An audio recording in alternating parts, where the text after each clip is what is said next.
¿Qué tal? Muy buenas tardes, bienvenidos a los cancelados de Periodista Digital. Gracias por estar con nosotros, gracias por ser esa fuerza que nos empuja y que a pesar de las amenazas de censura, aquí estamos, resistiendo, unos auténticos cancelados que cada día, cada semana les traemos a personajes que quieren decir basta o que ya lo han dicho y que por lo tanto se sientan aquí, en nuestro estudio de Periodista Digital, para contarles una historia, porque es fundamental, no tanto el resultado que tengan las cosas, sino cómo se hacen las cosas. A muchísima gente, claro que admiraba la cantidad de puntos que hacía Michael Jordan, pero lo que más gustaba de él es cómo era capaz de llegar a hacer esos puntos, cómo era capaz de hacer esos reversos, de cómo movía el balón, cómo era capaz de hacer esos mates, cómo se movía sobre la pista de baloncesto, sobre la cancha de baloncesto y conseguía esas barbaridades que prácticamente solo él ha conseguido. Pues eso es lo fundamental. No tanto el resultado, no tanto la cuenta de resultados, no solo el IRPF, no la cuenta al final de mes, cuántos puntos porcentuales se suben, se bajan, cuánta bajada del IVA hay que hacer o no, no. Eso es en lo que están algunos y en lo que pierden el tiempo.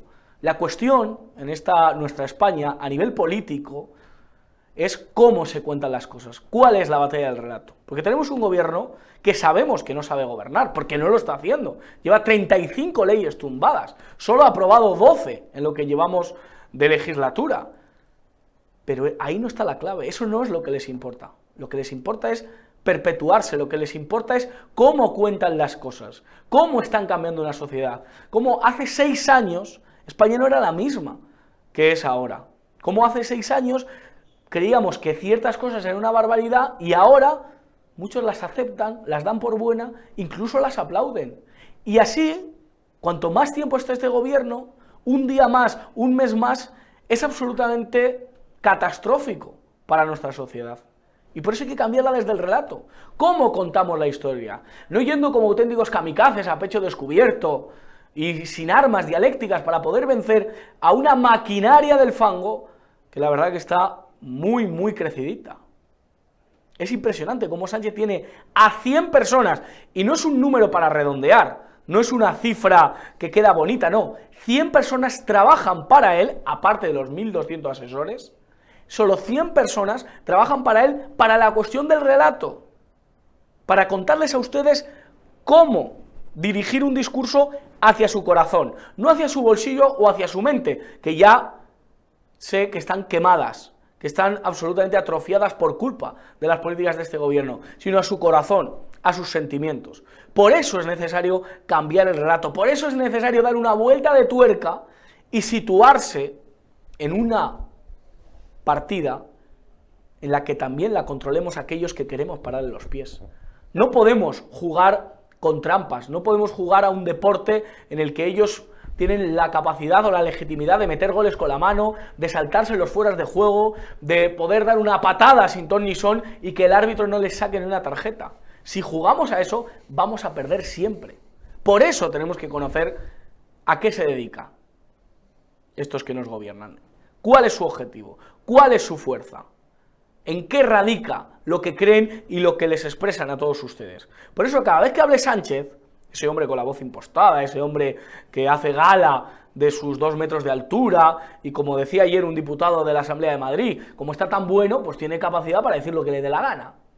Más allá de eso, tenemos que ver detrás de su discurso, rascar un poquito, ser un poco más profundos y ser capaces de saber que cuando habla de Lamborghinis, en realidad está lanzando un discurso muy claro. Está claro que no hay Lamborghinis por la calle. Ustedes ven cuántos Lamborghinis han visto ustedes en la vida.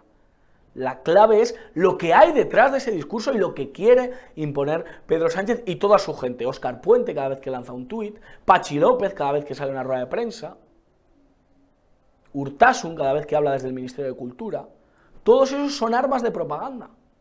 Y hoy estamos con una persona que ha escrito un libro que creo que les va a dar las nociones no solo básicas, sino más allá de eso, unas nociones absolutamente clarividentes para que ustedes sean capaces de, cuando un político les está mintiendo y les está intentando vender humo, ustedes sean capaces de derribar ese discurso.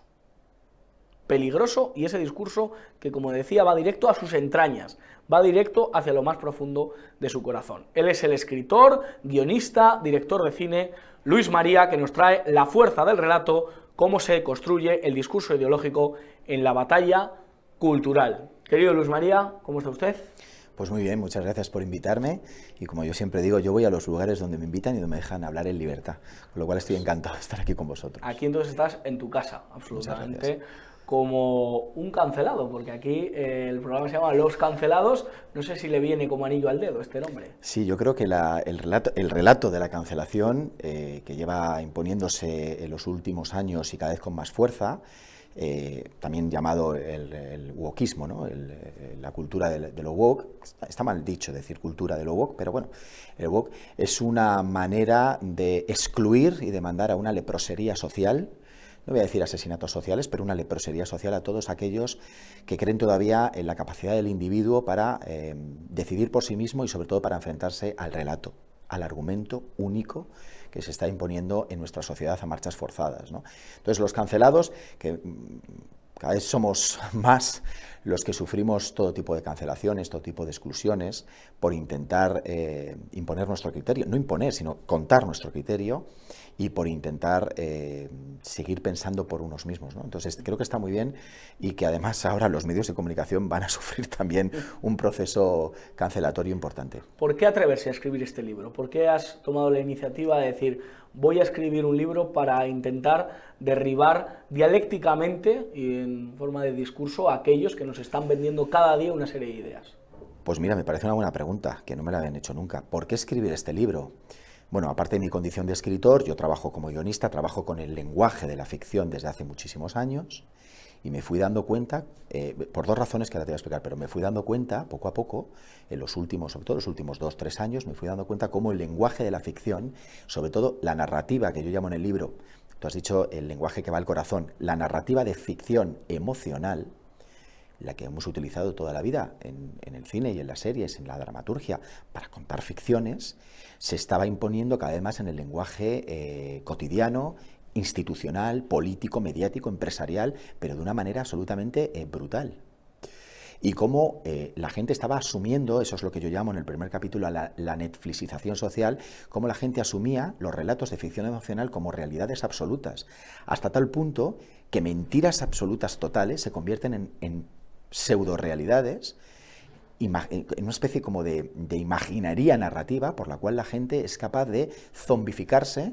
Es como el flautista de Hamelin, que ha encontrado una melodía y todo el mundo va detrás porque hay una serie de melodía narrativa, de palabras, que luego hablamos de ellas si quieres, que han creado una ficción psicosocial. ¿Por qué escribir este libro? Pues por dos razones. La primera, porque creo que es un libro necesario, no quiero ser pretencioso, pero creo que es un libro necesario en la actualidad que estamos viviendo. Me decía el editor el otro día, oye, es que tu libro cada día está más de moda. Digo, sí, desafortunadamente. Y por otro lado, porque yo quería aportar en esta lucha, por así decirlo, quería aportar un grano de arena desde mi especialidad, que es la comunicación, el lenguaje, trabajar con la narrativa.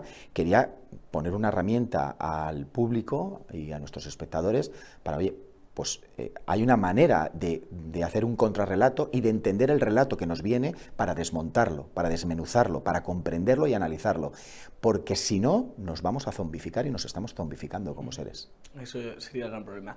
¿Cómo es posible que cale un discurso que lanzan personas que viven muy bien, como es nuestra clase política, personas como Mónica García, que son, bueno, pues gente que vive en chalés de lujo muchas veces, que viven en una zona muy cómoda de las ciudades, que nunca tienen problema en llegar a fin de mes?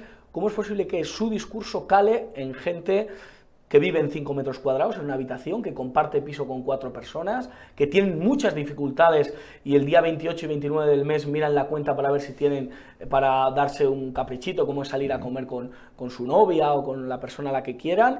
¿Cómo es posible que calen gente que no tiene a lo mejor para comprarse un coche, para independizarse de sus padres? ¿Cómo es posible que esa gente tan acomodada lance un discurso y cale en personas que lo están pasando realmente mal? Bien, hay un proceso psicológico Y como vuelvo a repetir, que saldrá en la entrevista varias veces, y está todo lo que vamos a hablar está contado en el libro, lo que pasa que yo lo estoy contando de una manera más resumida y más coloquial. ¿Por qué ocurre esto? Primero porque se trabaja con la parte de la emoción. Siempre. El relato actual, el relato que se trabaja desde determinadas ideologías en la actualidad, no solo en España, sino en el mundo occidental, y que ya podemos hablar también de eso, es un relato esencialmente de ficción emocional. No es un relato científico, no es un relato objetivo, no es un relato de análisis de las circunstancias, es un relato emocional. Por lo tanto, lo primero que hay que hacer es trazar una línea. En esa línea es como dividir un campo de batalla, ¿vale? En esa línea está el lado correcto de la historia y el lado incorrecto de la historia. Todo el mundo, la necesidad intrínseca del ser humano es creerse haber caído en el lado correcto de la historia. Todos queremos tener razón, todos queremos ser los más morales, los más éticos, los más democráticos, que ahora se pone muy de moda, y hablaremos de esta palabra que es esencial. Todo tiene que caer en el lado correcto de la historia. En el momento en que despersonalizo a mi enemigo, a nivel narrativo, lo convierto, lo dejo en el lado incorrecto de la historia. ¿Por qué ese relato que tú me has preguntado puede ser asimilado por gente que no debería serlo? Porque es emocional. Porque aunque yo no llegue a fin de mes, a mí me están contando que hay gente que representa el bien. Y yo tengo que identificarme con ese lado correcto de la historia, independientemente de si no llego a fin de mes, si me roban, si me quitan, si me despersonalizan. Entonces, ese relato emocional psicológico, es prácticamente freudiano, va calando. ¿Y cómo cala? ¿Cómo es posible que la gente asuma ese relato y lo haga propio? Con lo que yo llamo la terminología del bien común en el libro. La terminología del bien común es una serie de palabras que, fíjate qué curioso, una serie de palabras que colocadas en una frase o en un discurso de una manera coherente, pueden completar una frase que no diga absolutamente nada, que no valga para nada, que no implemente nada, que no lleve a ningún objetivo, pero una vez oída, en el subconsciente del imaginario colectivo, nos dé la idea de que eso es bueno. Inclusión, diversidad, progresismo, democracia, transparencia, sostenibilidad, justicia social. Puedes construir una frase con esas, un discurso con esas frases colocadas, en el que no diga nada, pero haya hecho una prestidigitación narrativa. Embelesas al espectador. ¿Qué ocurre? Que dice, eso es bueno. Y lo compras. Te pueden vender una subida de impuestos, te pueden vender más pobreza individual. Ahora quiero hablar también cuál es el objetivo del relato. Te pueden vender restricción de libertades, te pueden vender inseguridad, miedo, pobreza económica, espiritual y cultural. Pero como te lo cuente en un relato, con este tipo de terminología del bien común, te lo comes. Porque en el libro hablas de lo importante de contar algo es contarlo bien. La capacidad que tenga alguien de contar bien esa cosa. ¿Crees que lo que está enfrente de todo este wokismo que hemos llegado al consenso de llamarle así, ¿no?, a toda esta corriente cultural, está contando mal las cosas? Está en lo que hay enfrente la oposición, las derechas, toda la gente que se opone a este gobierno, ¿está contando mal las cosas? Sí. Yo lo llamo el contrarrelato. Y el último capítulo del libro se llama la narrativa de la esperanza, la posibilidad del contrarrelato. Se está contando muy mal. Lo primero es que nunca debes enfrentarte en un cara a cara, en un punch, en un golpe directo a nivel narrativo. La narrativa utiliza muchas figuras retóricas, que además está estudiado desde hace siglos, o sea, los grandes oradores, los discursos, hay muchas figuras retóricas, como digo, hay muchos elementos, hay muchas maneras de hacer un contraargumento y un contrarrelato, pero hay que hacerlo bien. Hay que estudiarlo. Es fundamental hoy en día tener capacidad de contrarrelato en los medios de comunicación, en la política, en la empresa, porque el relato ha caído en todas las capas. Mira, ¿cómo se impone el relato? El relato se impone de manera oficializándolo. Es decir, tenemos que revestir todas las decisiones de una capa de chocolate democrático. Por eso la palabra democracia hoy se utiliza tanto. Fíjate, ley de regeneración democrática. Todos los discursos van enfocados a nosotros los demócratas. La democracia está en peligro, yo la voy a salvar. Nosotros los demócratas, es decir, la democracia se ha devaluado porque se utiliza como un arma arrojadiza. Es un cajón desastre, ¿no? Es un cajón desastre. Entonces, ¿qué ocurre? Que al final, de alguna manera, lo que tienes que hacer es colonizar las instituciones para que el relato se oficialice y vaya cayendo hacia abajo. Todo lo que sea el contrarrelato, todo lo que pueda contraargumentar con la base, con el dato, dicen que dato mata relato, pero la emoción y la ficción es muy poderosa hoy en día, todo lo que pueda contrarrestar un relato de ficción emocional debe ser suspendido, cancelado, eliminado, llevado a la leprosería social. De ahí viene la despersonalización del enemigo político, del enemigo social. No me gusta la palabra enemigo, pero ¿entendéis? Porque es una batalla cultural. Y de ahí viene la capacidad que tiene el relato de imponerse, trazando lo bueno y lo malo. De ahí hablan de la bipolaridad. Claro, si la bipolaridad es lo que necesita el relato. El relato tiene que decidir quién es el bueno y quién es el malo, ¿no? Fíjate, ¿cómo se llama la oposición? De todas las maneras, menos por sus nombres propios. ¿Cómo se llaman a los partidos que están componiendo ahora el gobierno actual en España? Todos con su nombre propio. Es decir, los adjetivos se van colocando de una manera muy concreta. ¿Sabes cuál es el objetivo de todo esto? Destruir al individuo. Al individuo, al ser individual, a cada uno de nosotros, porque cada uno de nosotros cuando somos seres individuales tenemos capacidad de discernir, de pensar, de contraprogramar, de contrarrelatar, de pensar.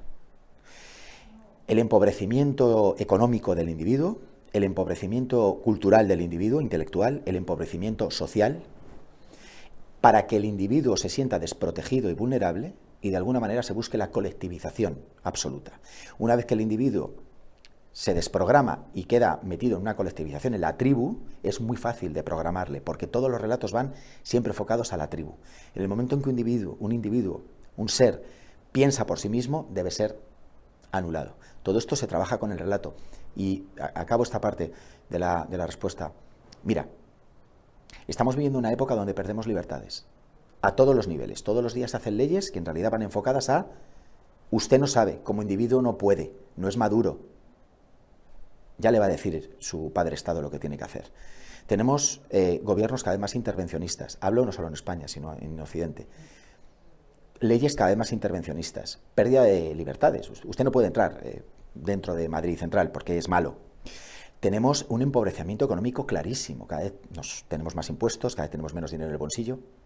Pero ¿cómo es posible que vivamos callados ante esto? Porque todo se recubre de una capa de chocolate democrático a través de una narrativa de ficción emocional. Usted no puede entrar en Madrid Central. Es por el bien de todos y por el bien de la ecología. Usted tiene que saber lo que tiene que comer, ya se lo dice el padre Estado. Es decir, depender del Estado, de unos macroestados que al final lo que hacen es destruir toda esta posibilidad de pensamiento y de libertades, pero eso sí, aquellos que trazan estas leyes, estas élites, políticos, empresariales, institucionales, nunca van a prescindir de todo aquello que ellos ordenan que hagan los demás.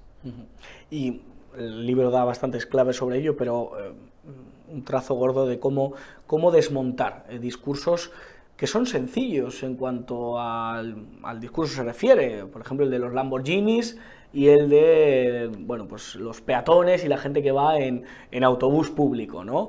O el de en Cataluña todo va mejor porque hemos llegado a pacificar Cataluña y en la Cataluña va todo muchísimo mejor. Como un gravamen de impuestos pues nos va a venir a todos mejor y España va a salir más fuerte, nadie se queda atrás después del COVID. Todos esos discursos que parecen sencillos, pero que van calando como una tortura china, poco a poco, gotita a gotita, van calando y ahora mismo, si se celebraran elecciones, a lo mejor seguiría ganando Sánchez. ¿Cómo vencer esto?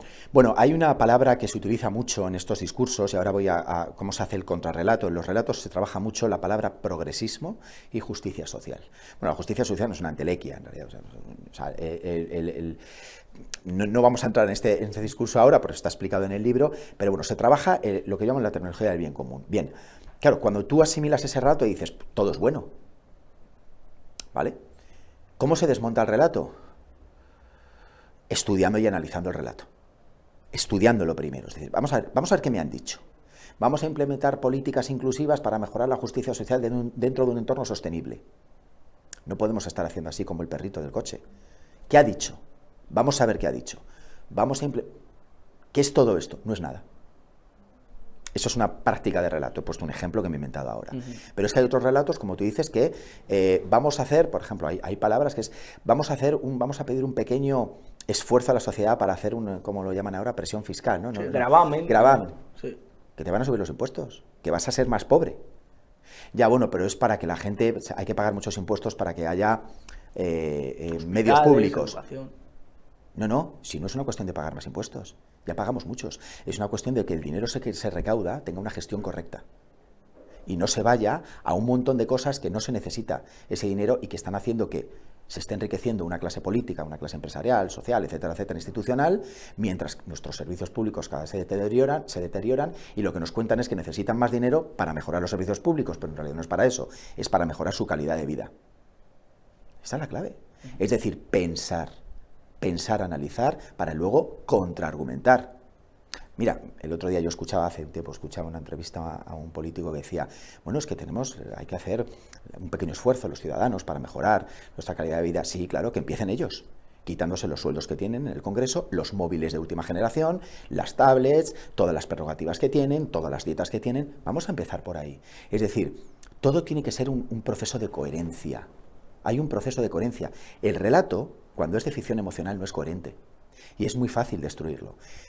Para acabar, mira, los capítulos del libro están divididos en una serie de premisas que van a ayudar mucho a trabajar el contrarrelato. Lo primero es entender la narrativa de la ficción emocional. Lo segundo es que es a dónde va, aquí, no aquí, ¿vale? Lo segundo es entender la narrativa del apocalipsis, como la llamo yo, que es la narrativa del miedo. Es decir, me están asustando, me están dando un relato en el que me están asustando para yo ser vulnerable, despersonalizarme y meterme en la colectivización. Y así mi papá Estado me protege. Pago de impuestos 8 y me dan 4. He perdido 4. Pero como me lo da el Estado, pienso que el Estado me está ayudando, ¿vale? Es un proceso de lógica.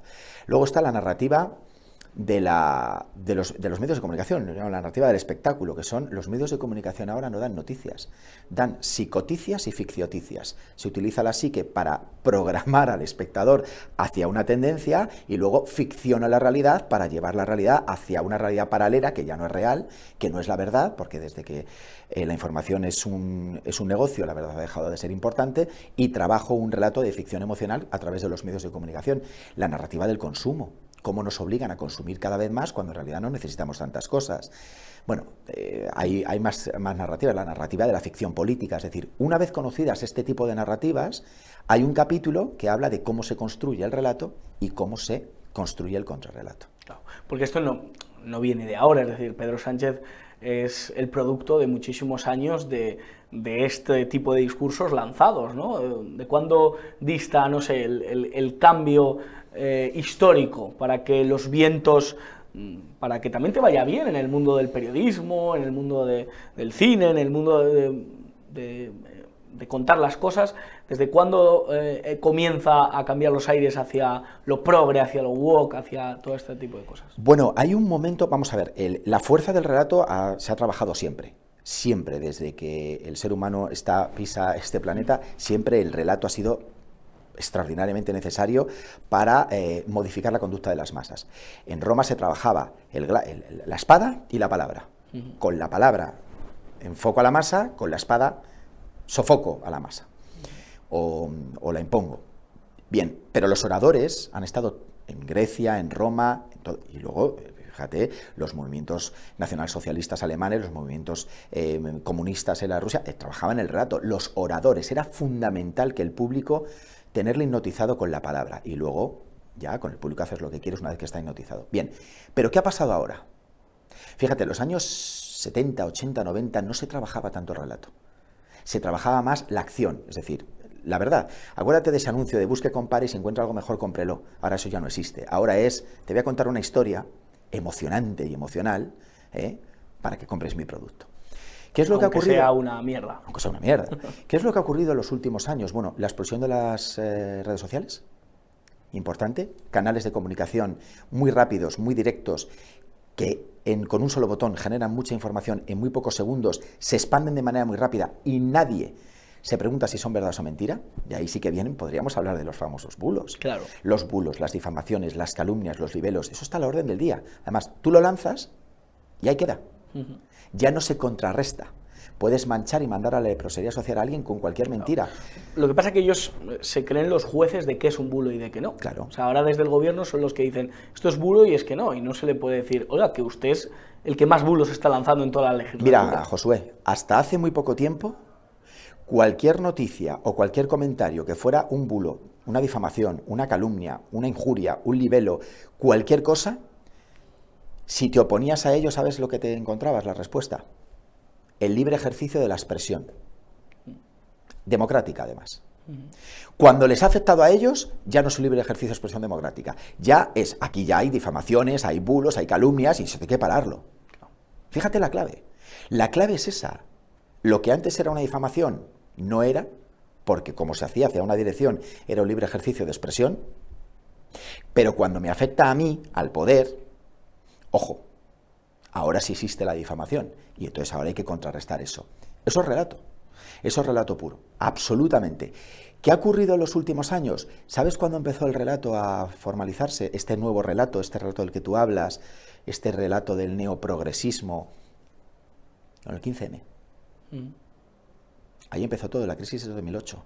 Cuando empezó a faltar dinero en los bolsillos y la gente entró en esa crisis y empezaron estos movimientos de corte narrativo populista, entraron nuevas formas de hacer política que no habíamos conocido en España en las últimas décadas. Y ahora todo se ha convertido en una palabra. Ya nadie quiere ir a una trinchera a perder la vida. Los conflictos bélicos de armas y de combates se están circunscribiendo a lugares muy concretos con difíciles situaciones raciales, religiosas o territoriales. Pero Europa tiene mucho que perder si va a una guerra. Ahora la verdadera batalla, la verdadera bala, la verdadera bomba es un relato, es una palabra, es un tuit, es un comentario, es una frase, es destruirte con la palabra.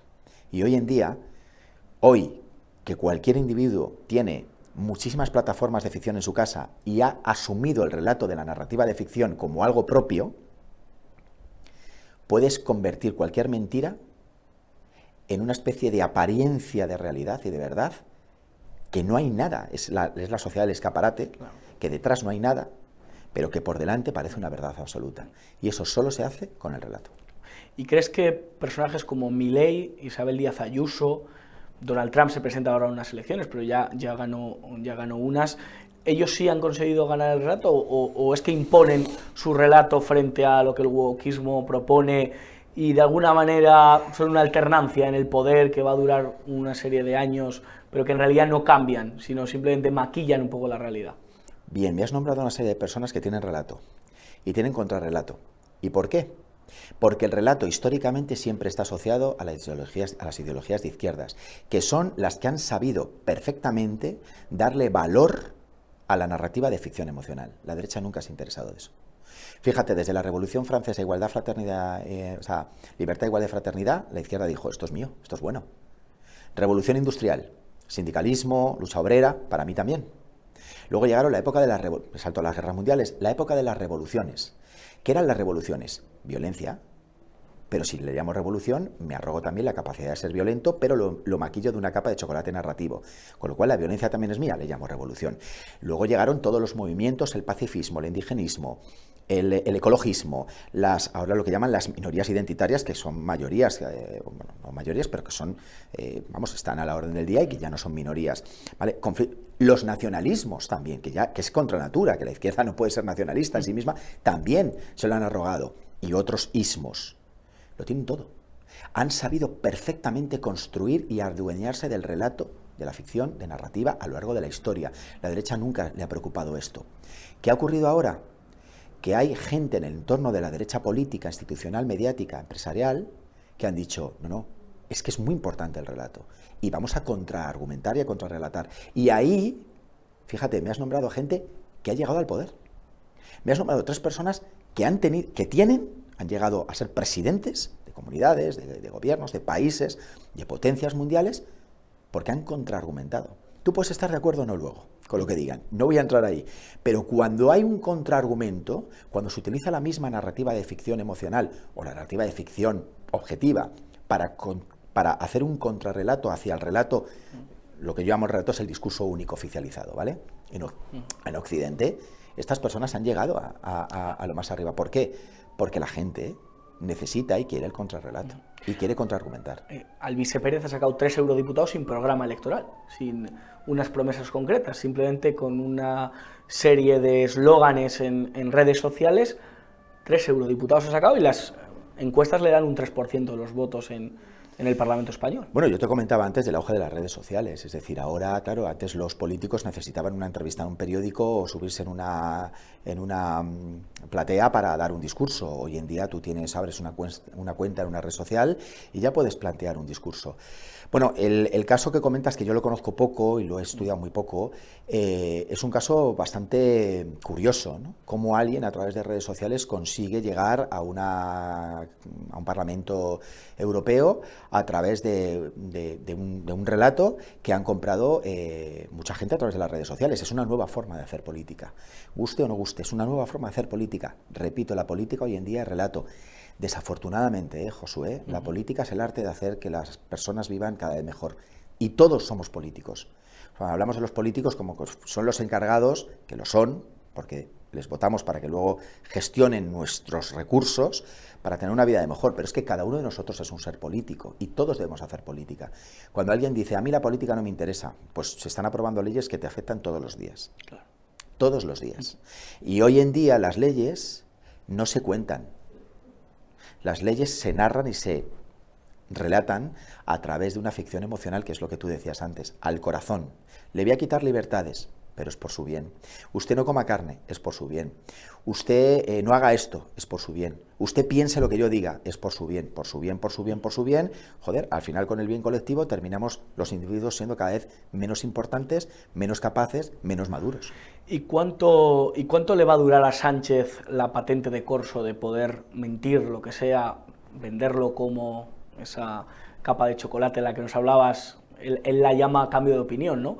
Pero ¿cuánto le va a durar a Sánchez la capacidad de decir...? Porque la derecha creía, ¿no?, que si nos enfrentábamos a unas elecciones, a unas urnas, después de las mentiras que nos había colado, los pactos con Podemos, los pactos con Bildu, los pactos con los independentistas, la gente no le iba a votar, pero le han votado muchísima gente. Y cada elección nos mete una trola. Por ejemplo, cuando se acercan los comicios, nos promete un montón de viviendas sociales, no ha hecho ni una vivienda social, nos promete una serie de cosas... pero al final lo que vemos es un Sánchez que si te tiene que cobrar los peajes, las carreteras te las va a cobrar, te las va a empezar a cobrar, un Sánchez que incumple cada una de las cosas que hace, te dice que la amnistía era inconstitucional, pero ahora te la vende como algo bueno y positivo para Cataluña. ¿Cuánto le puede durar esto a Pedro Sánchez? Las urnas están llenas de emociones. ¿Le va a durar? Le va a durar el tiempo que los ciudadanos tarden en comprar un libro como este. No digo este, entiéndeme lo que quiero decirte. Durará todo lo que tenga que durar hasta que la gente no despierte y conozca lo que es el relato y la narrativa de ficción emocional. Esa es la herramienta que tienen. No hay otra. Es que la respuesta que te puedo dar desde mi humilde punto de vista es, durará mucho. Hasta que no revienten las librerías con libros como este, con gente contando las cosas y contraargumentando, durará todo lo que tenga que durar. Sobre todo porque esto de aquí es muy potente. Y cuando a ti te dicen, yo represento el bien, tú quieres el bien, y para que tú seas el bien tienes que reflejarte en mí, tienes que ser de los míos, con lo cual pasa a este lado de la valla, todo el que se quede al otro lado porque piense que hay otra forma de hacer el bien y porque hay otra forma de entender el mundo, todo el que quede allí habrá caído en el lado incorrecto de la historia y por tanto será cualquier cosa que desprestigie a la entidad humana por sí misma. De ahí vienen todos esos calificativos que están en política tan de moda, que es yo soy demócrata, yo soy progresista y todo lo demás es 2 puntos. Fascismo, una serie de cosas.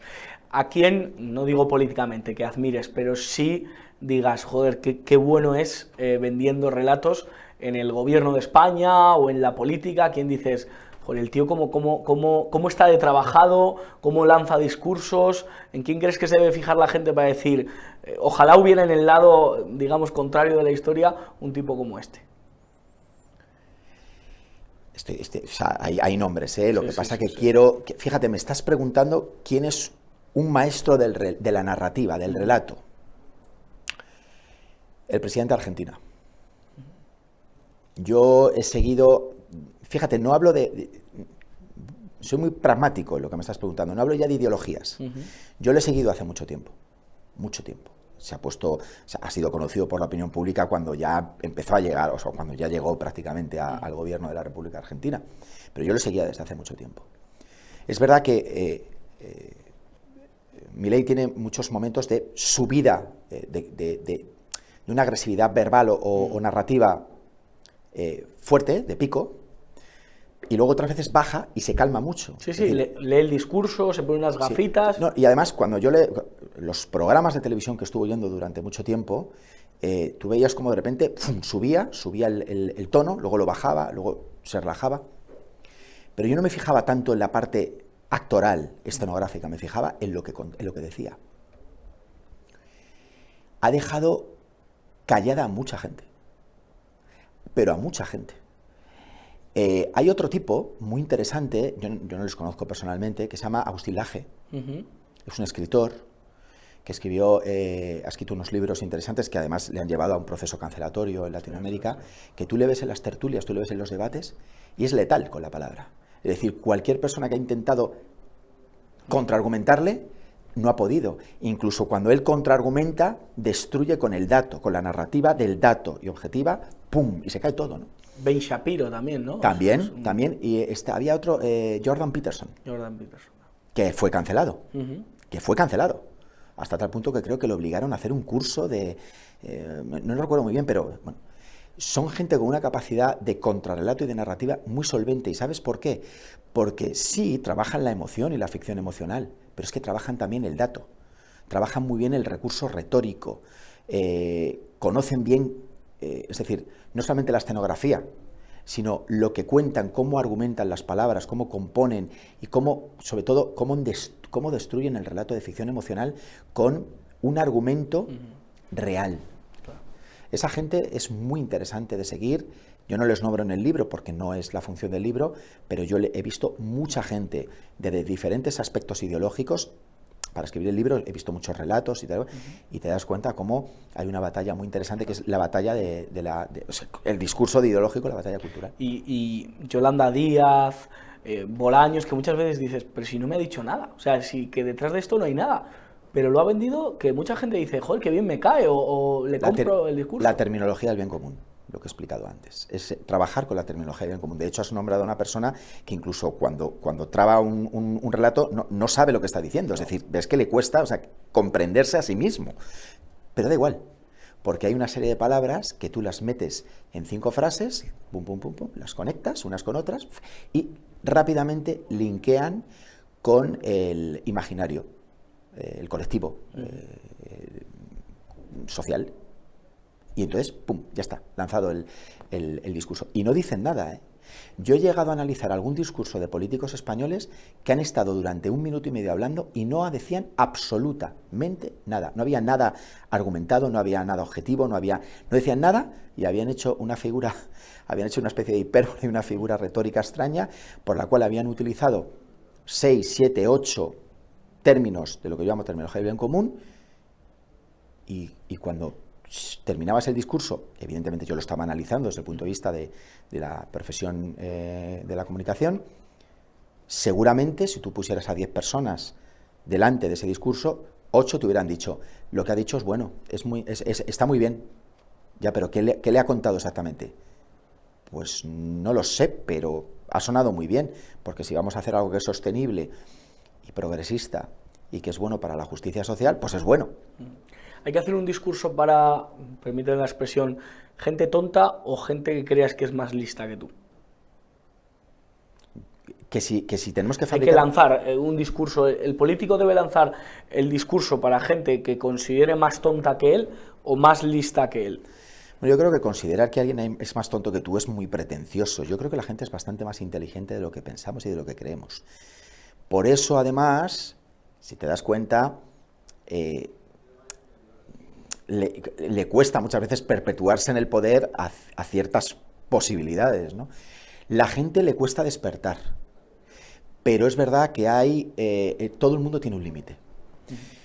Y ese límite, que primero es un límite económico, es decir, a la gente lo que le duele es el bolsillo, también es verdad que la gente tiene un límite intelectual. No digo que esté limitado intelectualmente, sino que la gente tiene un límite para que le cuenten mentiras. Y hay un punto en que la gente no soporta las mentiras, salvo el fanático. Decía Voltaire que cuando el fanatismo ha gangrenado el cerebro, la enfermedad es incurable. Y el problema es que hoy vivimos en una sociedad donde hay mucho fanatismo. Hay gente que puede estar empobrecida intelectualmente, económicamente, vivir en la ruina, pasarlo mal, pero votará siempre en contra de. Claro.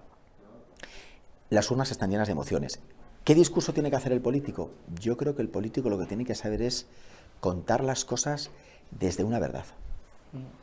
No voy a decir desde la verdad, porque a lo mejor, bueno, pues muchas veces pensamos, es que la verdad, yo escucho a veces el relativismo, ¿no? Es que la verdad, cada uno tiene su verdad. No. Cada uno tiene una manera de ver los hechos desde su circunstancia. Pero hay una verdad. Hay un hecho histórico. Es decir, tú podrás haberlo vivido de una manera y otra persona de otra.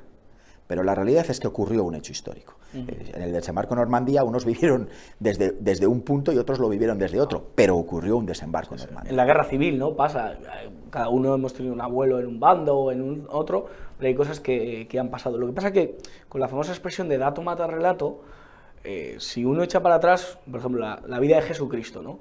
Cristo demostró que él era con sus milagros, si uno se cree los evangelios, ¿no? El relato de los evangelios, con sus milagros intentó decirle a la gente que soy Dios hecho hombre. Y en cambio pasaron del Osana al Crucifícale en una semana. O sea, el domingo de Ramos, Osana, Osana, y el sábado estaban con el Crucifícale, o el viernes con el Crucifícale, Crucifícale. ¿De verdad el dato mata relato o es más importante un relato que, aunque los datos no te favorezcan, poder lanzárselo a la población? Has puesto un ejemplo muy interesante sobre el relato. Hay un momento antes de crucificar a Cristo que Poncio Pilato le saca fuera, lo enseña a la muchedumbre y dice, pero si este señor no ha hecho nada, y aquí tenéis a un delincuente que os lo entrego. No, crucifícale. Emoción. Narrativa de ficción emocional.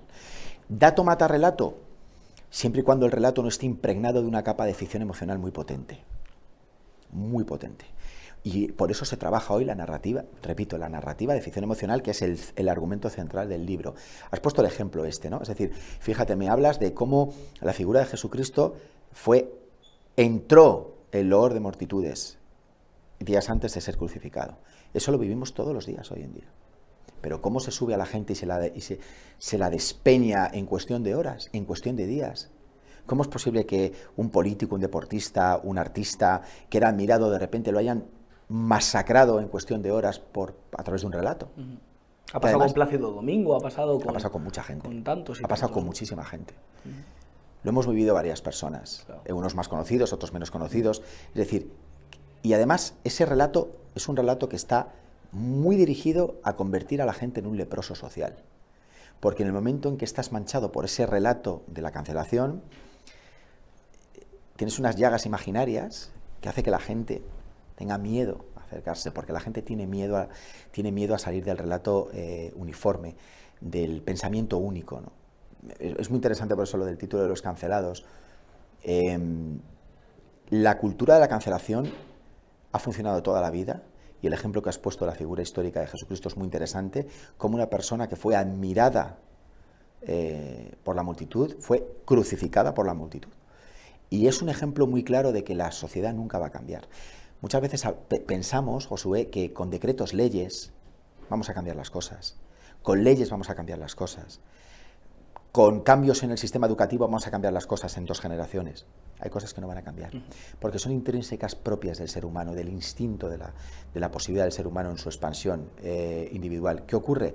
Pues que el relato es la mayor fuerza que ha habido en la historia de la humanidad para enamorar, para desacreditar, para destruir, para construir, para hacerlo todo. De hecho, hay una frase en el libro que es un poco un paralelismo que hago con El Señor de los Anillos, que es un relato para gobernarlos a todos.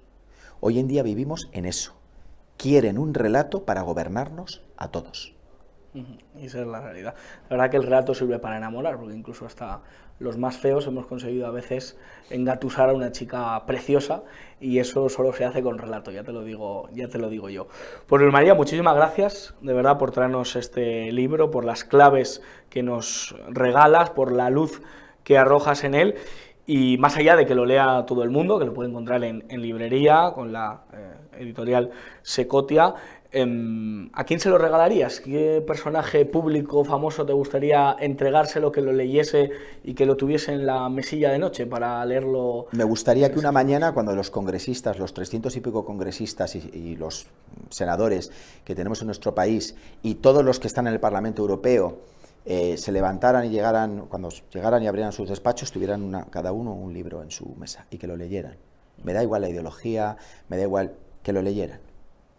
Y sería fantástico que hubiera 50 millones de libros como este en las mesillas de noche. Se lo regalaría a cualquier persona, Josué, que tenga interés en darse cuenta que vivimos en una especie de gran hermano en la cual hay una melodía, hay un flautista de Hamelin que ha encontrado una melodía que va sonando. Y te hago una pregunta, ¿tú quieres ser una rata? ¿O quieres pensar por ti mismo? Yo no quiero ser una rata, como cantaba Paquita la del pueblo, rata inmunda, animal rastrero. Yo no quiero ser esa rata, yo quiero ser un ser humano, porque esa es la condición que se me ha dado. Y de verdad que este libro nos ayuda a ser más humanos y por eso te lo agradezco. Para acabarte, bueno, sí. La gente lo tiene disponible en librerías, en cualquier grande superficie, y si no lo tiene lo pueden pedir, editorial Almuzara, sello Secotia. Estaré firmando libros en la Feria del Libro de Cartagena el 18 de octubre, viernes. Voy a tener diferentes presentaciones del libro por España. Bueno. Pero para acabar te diré una cosa, hay una frase, si la puedes leer, hay una frase que está debajo de la portada que la has leído antes. Claro. Dices, me ha gustado. Esa es la frase que yo creo que define al libro y que define lo que yo quiero transmitir al público, que es: contar una historia es algo necesario, contar una buena historia es algo extraordinario, pero contar la verdad es algo imprescindible. Contar la verdad es algo imprescindible. Estoy totalmente de acuerdo.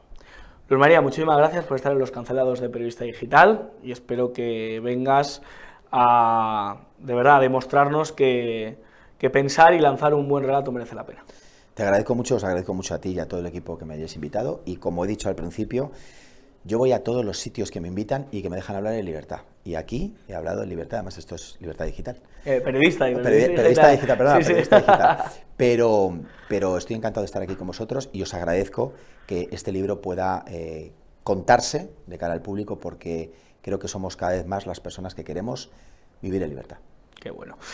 Pues ya lo saben, háganse con este libro, disfruten de buena literatura, de buena cultura, ya saben que hay que consumirla, no hay que dejárselo simplemente a una parte del espectro político. Aquí estamos hablando de personas que se le ocurran para que las cosas cambien, porque es necesario que lo hagan. Darle las gracias a Carlos Peque, nuestro jefe técnico, aquí en el programa Los Cancelados, y a ustedes, nada, emplazarles el lunes, que ya empezaremos con toda la programación, Eurico Campano a las 10 de la mañana, después Rebeca, después un servidor, y el sábado que viene a las 6 de la tarde Los Cancelados. Como siempre digo, que no se lo cuenten, porque ya se lo contamos nosotros. Alejen a los niños del televisor y aléjenles de José Luis Ábalos. Que Dios les bendiga.